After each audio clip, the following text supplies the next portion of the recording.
And yeah, at that moment, it's going to hurt. It's going to taste sour. Those moments are bad. But I'm going to go through that because I know I'm going to be better in the long run. And when I get there, that's when you're going to taste the fruit. Welcome to the Winners Find a Way show. I am your host, Trent Clark, and this is episode 20 with Bobby Magallanes, coach of the Atlanta Braves. Leaders are learners. Bobby has been a hitting coach and been in professional baseball both as a player and coach for over 32 years. He has pursued his education all the way through, finally achieving his master's degree in his 50s. Bobby talks about his challenges along his way and delivers insightful realizations and learnings from his journey. He shares his trials of being a leader and being a follower of Christ that never stops learning with a growth mindset to lead. You will not want to miss us discuss surgery and rehab, passion for sport, perseverance and stubbornness, the distressed versus the eustressed. This is episode 1 of 2 on the Winners Find a Way show, episode 20 with Atlanta Braves coach Bobby Magallanes.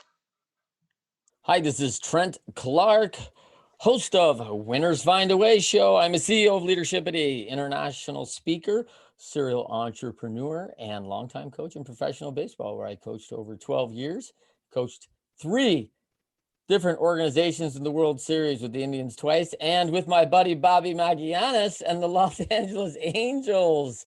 So pretty awesome. Bobby Magallanes, now coach of the Atlanta Braves. Welcome, buddy. Yeah, man, Trent, thanks for having me. It's a pleasure being here, bud. Oh, man, I'm so happy because I've been looking forward to us doing this for months. So this is exciting. And the shirt, look at the shirt. Sit tall, Bobby. Show us the shirt, man. Mentally strong. Look at, you're all cut up too, dude. You're physically and mentally strong. Look at you. I love it. So for this show, folks, hey, have you ever faced stiff adversity? Have you ever been up against it and feeling like, hey, I got to find a better way. I got to get out of this. I'm in a bit of a funk. I'm going to get it better. In baseball, Bobby, we know about slumps. We know about, overcoming. And this guy has had a great journey through adversity to get to always knowing exactly where he wanted to be. So if you're in that position today, you are in the right place. You're going to learn some great things about overcoming. If you are an entrepreneur, an athlete, a business leader, or you're just simply looking to get elite, I think this is the perfect podcast and place for you. So welcome to my good friend, Bobby Magallanes, who I think, Bobby, will be coached 6-7 years together with the Angels. Yeah, man, great memories. That's where we met, and it was fun, man. That was a great run there with the Angels too. Yeah, great run. We had a lot of fun. A lot of change, right? A lot of change and adaptability going on during that time. We saw changes in management, changes in executive leadership, just a lot of things that we survived kind of through it, and always fun. For you, we'll have some Q&A at the end, so we're going to hold questions to the end of our chat. And but please, if you have anything, get it to us, and we'll also find out where you can find Bobby. So, Bobby, tell them where that you can find you online. Like, hey, if I want to talk to Bobby Magallanes, you're on LinkedIn. Yeah, LinkedIn, and also on Instagram at Yes. Magallanes Bobby. And also I have a hitting account on Instagram called Swing Ugly, so you can reach me at both. Swing Ugly. Yes. I love it. Yeah. it. I heard that from a lot of coaches, actually. So I don't know if I love that. Yeah. We can get into that later about what that means. Why Swing Ugly? Yeah. Well, hey, I'm just telling kids right now, man, swing, just swing, man. Some good things happen when you do it, right? Yeah. Let's talk exactly.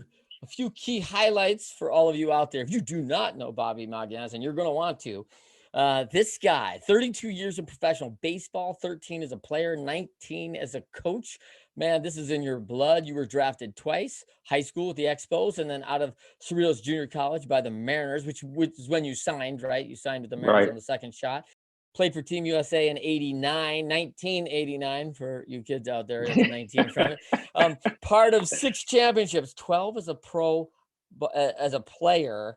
In pro ball. So hitting coach 4 years in rookie ball, manager, Texas League champion as a manager. That's AA ball for those who don't know. White Sox, bench coach, AAA of the Indians, now home of the Toronto Blue Jays. AAA hitting coach at the Braves, Scottsdale Scorpions Fall League. You've been through a lot of different leagues, probably everything from developing the premier athlete at the major league level. Now you coach the premier athlete at that elite level, saying, hey, now the challenge not to get here, it's to stay here. And we know how hard that is, right? Yes. You've Yes. also improved your own development by developing scouting skills and going into the scouting world of what are scouts looking for. As a coach, learn, hey, this is what we're looking for out front. This is what we want to develop those folks into. So I love that. What most people don't know about you, Bobby, because you were drafted out of junior college, is you've got your bachelor's degree in management at the young age of 45 years old and a master's degree at 50 in performance psychology, which we're going to talk a lot about today. How about that? Winners Find a Way show is brought to you by Data Driven Operations, powered by Journeys. Journeys is a software solution that helps you create a winning formula for your organization. DD Ops, powered by Journey, helps you act as one, see as one, work as one, play as one, win as one. Are you looking for visibility, coachability, and productivity amongst your team? DD Ops is your software. Click on the link in the show notes to learn more. Yeah, man. Yeah, it definitely kind of later in my life is when kind of had the fruits of all the hard work and perseverance. But yeah, I mean, I got my education later in life. Yeah, I think it's always been hard work and perseverance with you. But I'll tell you one thing I love about you, Vi, and I've always loved this: man of faith and a man that's always joyful. Like, we have had plenty of trials together, you and I. Like, there's Yeah. been players and management wants something different from us, and we have to pivot, and there could be a lot of reasons to get down. But you have smiled through this journey better than probably anybody I've known along the way. So I really honor that about you, man. Thanks, Trey. Yeah, it's definitely nothing's easy, but again, it's just battling through everything, and like you said, persevere, and in time you'll reap those rewards. So I caught you on the road today. Where are you at in the world? We're in Philadelphia right now. In Philly. Gonna play the mighty Phillies tonight. And Yeah, big series. 7:30 Wago. 7:05. 7:05. 7:05 Wago. So now, why don't you quickly explain to them, Bobby? Like, people think like this is for for people who don't know. I want them to understand this. People think like, oh, hey, you're a pro athlete. You show up at 6 like we do at the Little League, and we take a couple balls in the cage, and then we go hot at 7:05, right? Like, is that how pro ball is? Is that how it works, Bobby? No, we're there pretty early. Actually, we're there really early, especially as a coach. We're there to prepare. We're there to get the scouting report on the opposing pitcher, opposing team, get the players ready. I mean, they're there early in the cage to get their routines going in the cage, and work on their hitting. And then we actually have batting practice before the game, and then we play the game. So we're there about 5 hours, 6 hours before game time. Well, and then of course the post, right? And then there's all the post work to do, the reporting, the breakdown, one-on-one discussions. So what I always thought, my days started in pro ball on the road at noon. At noon, I got to the ballpark for the 7:05 game, and I typically left at midnight after the last guy was done working out. I mean, there's a lot of post Yeah. workout, right? So Yeah. that was standard operating procedure for me. It's a 12-hour day on the road, and sometimes that can very easily be 18 for me, when a lot of people go, hey, you know what I like to do, coach? I like to go to the local gym at 7. I'm a starting pitcher and I didn't even play yesterday. So, hey, I'm thinking, why don't you and I go down to the local, name your gym, right? And your name your local fitness establishment, right? LA Fitness, whatever. And we're there at 8 a.m. and I'm usually there with 2 hours with a number of athletes, come back, maybe get my workout in, and then I'm at the ballpark by noon. So standard days. Pro ball is not exactly like show and go, right? Like we do with the kids. It is a lot of work. Right. Yeah, you nailed it. It is. So, Bobby, tell us a little bit why I asked you to do the show. Hey, this is Winners Find a Way, Bobby. You've always found a way. We want to hear from you. Winners Find a Way. Why do you come on and do something like this? Why do you come on and talk about things? Well, first of all, I like to encourage people. I like to teach. I like to coach.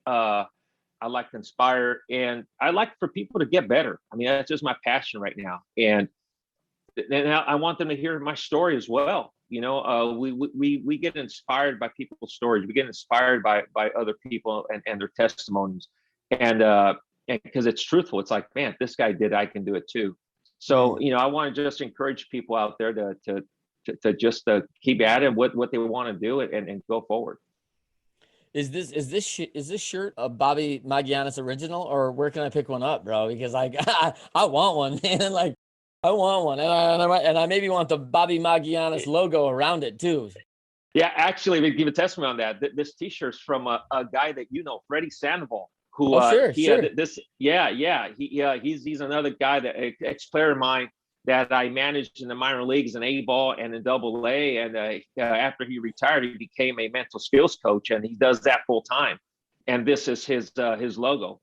And so he sent me a T-shirt, and I wear it. He inspired this. Talk about people. How about this? How about the student inspiring the teacher to get his degree and everything? And he inspired me to go on to get my degree. This is a guy that I coach. So I mean, you never know. We learn from everybody. And again, that's another inspiration. Someone who influenced me, a guy that I taught and I coach, inspires me now to move on. Yeah. I coached Freddie as well, obviously, right? He was with us with the Angels, and great young man. He's also a testament of what we always have that in a great teammate, right? We always talk about the card: coachability, adaptability, responsibility. He takes it on, and then dependability. He does it time and time again. I think Freddie went up to high A ball, double A ball. The skill set kind of topped out for Freddie, but he did everything we ever asked as coaches. We love to have athletes. We love to have team members like that. And it's often the kind of players that you and I end up saying, oh, Freddie Sandoval, I'll take 10 more just like him.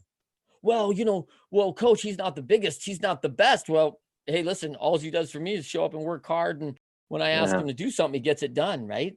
Right. Yeah. Again, and look what he's doing. And, he's also, he's a really good mental skills coach. So that's another guy that people can go to. Nice. All right. Well, Bobby, thrilled that you're here today, man. Let's jump into it with, tell us the most impactful pivot point you had as a kid. Like you got a brother, your brother played pro ball too, coached. He also still coaches, right? Yeah. They play in the big leagues too. Yep. So you guys are a family of baseball. Like, was there an impactful moment? Like you said, hey, this is what I want to do. We're on our path to set and do this, and we can do it no matter the obstacle. Well, I'll tell you where it kind of was for me. It was in elementary school, and there was a time I was, like you said, I was born in a baseball family, so I had the genes in me, had the passion in me. I loved baseball since I was a little kid. But I always saw the big league guys, playing, and I said, man, I want to do that someday. When I was a little kid, I want to be a major league player someday. I just had that passion. That's what I want to do for a living. So, but I think what really inspired me, and I'm going to do it, and I was stubborn with it, was I was in elementary school, and I don't know if you guys remember when you're in elementary school. There's a day where the teacher says, okay, today we're going to talk about what you want to be in life, what you want to do in life when you get older. So the teacher went around the room and says, okay, Billy, what do you want to do? I want to be a police officer. Okay, why? Because I want to protect people. I want to help the community. Yeah. Okay, great. Okay, Maria, what do you want to do? Oh, I want to be a nurse. Why? Because I want to take care of people. Oh, okay, so everyone. Good. So after a couple kids, they get to me, Bobby, what do you want to do? I'm going to be a professional baseball player. And she goes, and she kind of chuckled, and she goes, Bobby, that's not a job. That's a sport. I go, no, I'm going to be a professional baseball player. And she chuckled and laughed, and then the kids start kind of laughing too, because I kept saying that. And I remember that she goes, Bobby, no, that's someday you're gonna have to have a job and do something, and that's just a sport. That's not. And oh my gosh, I remember me getting upset because she chuckled, laughed. And it's like, you can't do that. And I went, what? And so, as it can tell, the way I'm talking about it, that was like a moment with me, like, you know what, I'm going to show you. Yes. And I remember telling her, the teacher, well, let me tell you something. I say I forgot what name I used. You know, I was grew up a Dodger fan in LA, so I think I said Steve Garvey or whatever. I said, look, he's making $1 million, which is $1 million more than what you're making. So I'm like, I told her that, and so that inspired. So I remember that after that, I go, you know what, I'm going to prove that we can make a living out of this, and whatever. 40 years later, I'm still in it. Isn't that awesome, man? Like Yeah. it's that driver that sets in our heart, right? Like, listen, this is what I want to do. And I I have a very similar story to people telling me no. And it was a big chip that kind of got on my shoulder and was like, I'll show you. I'll show you, and I don't know if it was always positive, right? It was definitely a driver. It worked. There was some negative side of it too. Not that I ever went back and went, hey, everybody, I don't know if you know or not. It all worked out for me. Like I don't think I've ever done that for sure. But man, I know that like at that time, I just remember just being angry that someone would tell me no. And my breakout was when I was with a fellow former major leaguer, and he told me I had what it takes. And that was so valuable for me, man. That changed things for me. And I said to him, hey, man, with all due respect, like everybody's telling me I'm not fast enough, not big enough, not strong enough. And all I'm hearing is I'm not enough. And he said, his most valuable advice to me at that time when I was a young man, like 15 years old, said, hey, Trent, I'm going to give you one piece of advice. Like, any of those other people play in the major leagues? And I was like, no. And he's like, I really caution you where you take your advice from. And man, I have lived by that in business, in relationships, in sport, everything. Like, I want to know about hitting. I'm getting Bobby on the phone. Like, I want to know, like, what this guy who's like, hey, I did stay at a Holiday Inn Express last night. Like, come on, man. I want to go to the source, and I You're want right. people that know, right? You're right. I love the quote by Chris McChesney and Sean Covey. Winners, when shown data that they are losing, find a way to win. Let's talk a bit about your background. I mean, that allowed you to overcome, become one of those 1%ers in sports and life. Like, it is not easy. And that's a number that we probably heard as kids, like, what the odds are of you being in the major leagues and all those things. It's rare air. Yeah. All got it. What was one of the times you were up against it, losing down but not out, and you found a way to come back and win? Well, I can just share my life. I mean, what number one is when you have a goal and you have passion and you believe in yourself and you believe that, what, I can do this if I just get the chance. There's stubbornness. Again, I like to research things and researching, very successful people, not only in sports, but it can be in business, it can be in anything. Yeah. They're stubborn in a good way, not a bad way. They're stubborn, which means that they will not take no as an answer. It's like, I'm going to fight, and they will fall. They will, run up against a brick wall. They will hurt themselves and everything, but they do it because they know that if I climb this wall, once I get over this, I can be that person, or I can achieve my goal. Yeah. And with me, it was just that. It was like, I wanted to prove myself. I can do this if someone just gives me the opportunity. And so there wasn't really like a pivotal moment. There were so many moments, so many scars, so many tears, so many, shedding of blood. It was like moments where, I can tell, what I went through. I got released 4 times.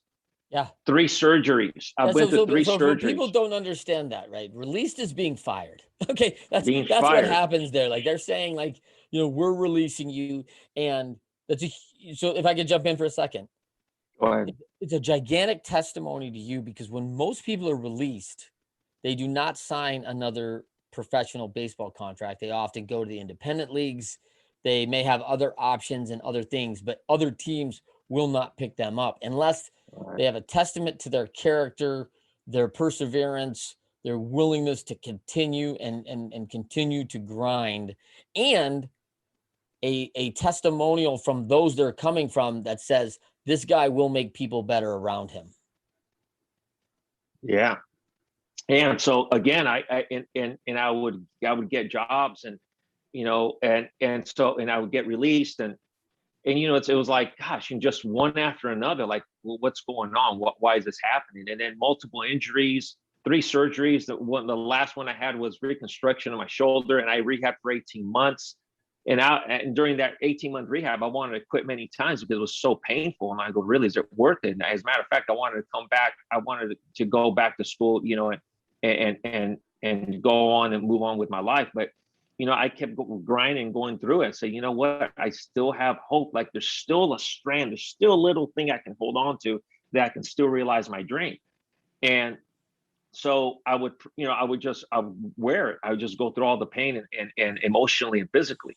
So anyway, I was released 4 times and multiple injuries and surgeries and rehabs and all that. And something, I didn't play in the major leagues after 12 years. It was all minor leagues. And I go into coaching, same thing. You persevere. And something, after 31 years of being in the minor leagues, I finally made it to the big leagues. And it took 31 years. This is my 32nd year pro ball. I was with our team last year, and this is my first time officially as a major league coach. And it took 32 years. And it's funny because there was a person saying, man, you're moving quickly, man, this and that. And I go, yeah, it took 32 years to be an overnight success. Exactly. Yes. It's like that people had no idea, like, man, you're young, you're moving quickly. I go, you have no idea what I've gone through and how to get here. And that's my story. It's like, it's perseverance, really. And so is it one pivotal moment? Not at all. It was so many. I mean, you gotta stumble, fall, get up. It's when you mention what's a a quote and something, that kind of gets you over the hump. With me, it's a quote by I forgot who it was. Really, I don't know who it is. It says, it's only a lump of coal. A lump of coal is the ugliest rock. It's an ugly rock, a coal. But that lump of coal, it's only through consistent pressure and heat that lump of coal becomes a diamond. Yeah. And diamond is the most precious rock. So it's like, yeah. I went through that like no one's business to finally, bam, here we are, which I praise God about. But it's not easy, and it goes through a lot. But that's what shapes us. That's what forms us. That's what prepares us to get to that moment. Yes, I love it. And I tell you, man, it's I think let's talk about one thing in that you mentioned that I think is really important, which is once you did a surgery and rehabbed and came back, it's a huge trial. But once you've done it once, there's confidence in the fact that, hey, I've done it before. I can do this again. I know how to do it. Talk to us about that. Well, again, it hurt. I mean, the first surgery I had was a shoulder surgery, and you don't know what to expect because I never had surgery, and I didn't really fully recover. I had ankle surgery as well. I recovered from that, and then the last surgery was the 18-month rehab surgery where they reconstructed my shoulder, and it's pain. And not only is there pain physically, but emotionally, it's like, am I ever going to play again? My dreams are shot because I was young at the time. I'm 20, I believe I was 23 years old when I had that surgery, 23, 24. So I'm still young. And so, I mean, all those things come to mind. And again, it's after you get done with that, you're like, wow, I'm glad I did it. But during that time, you're just like, no, this is awful. I wanted to quit.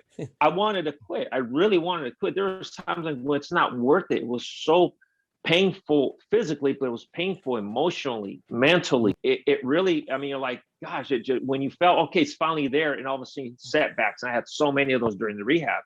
Yeah. And I'm going, you know what, it's just not worth it. And actually the doctor told me that the chances of me coming back to playing were very slim because it was a new surgery that he had performed on athletes. But anyways, yeah, it's during those times.